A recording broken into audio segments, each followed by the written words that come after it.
ดีชีวิตการเดินทางบ้านเพียงดีเด้อบ้านเพียงดีเด้อบ้านเพียงดีสิพัฒนาหลายเรื่องบ้านเพียงดีเอาเด้อ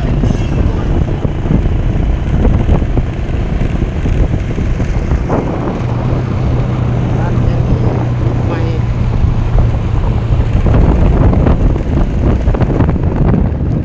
บ้านเพียงดี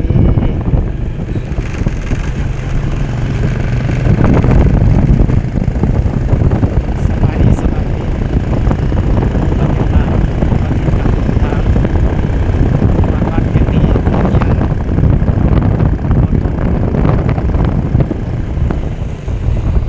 ทางคนทางเลี้ยวพี่น้องเอ้ย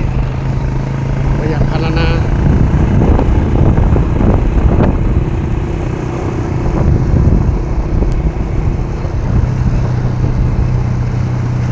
สวรรค์บ้านเฮาจะสิ้นพี่น้อง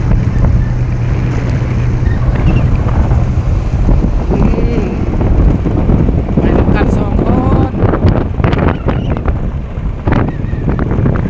มาก่อนเด้อไปนำกันสองคน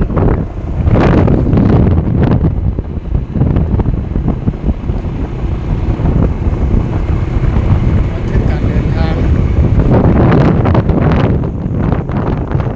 พัฒนาแล้วเดี๋ยวนี้มีบ้านนอนน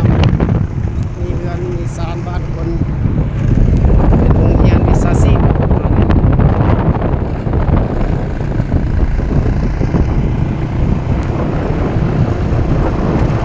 บ้านเพียงดีสวนหมักไม้ภายนอกทหารเมืองหัวเมืองได้อยู่ทางในเขาจะปลูกแนงหมักนี้หมักม่วงพี่น้องเอ้ย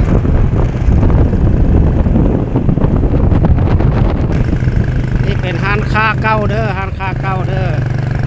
ห้านค้ากล้องเพียงดีเนาะทางลงสมแหลมตอนยังน้อยบอลอนเคยมาขายหมักแนงเคยมาห้านค้าตัวนี้นะห้านค้าสมแหลมเปิดนะเดี๋ยวฮอดทางลงสมแหลมแล้วเด้อผู้ใดเคยอยู่บ้านสมแหลมเมืองหัวเมืองกดไลค์กดแชร์เด้อฝากกับพี่น้องอยู่ทางเม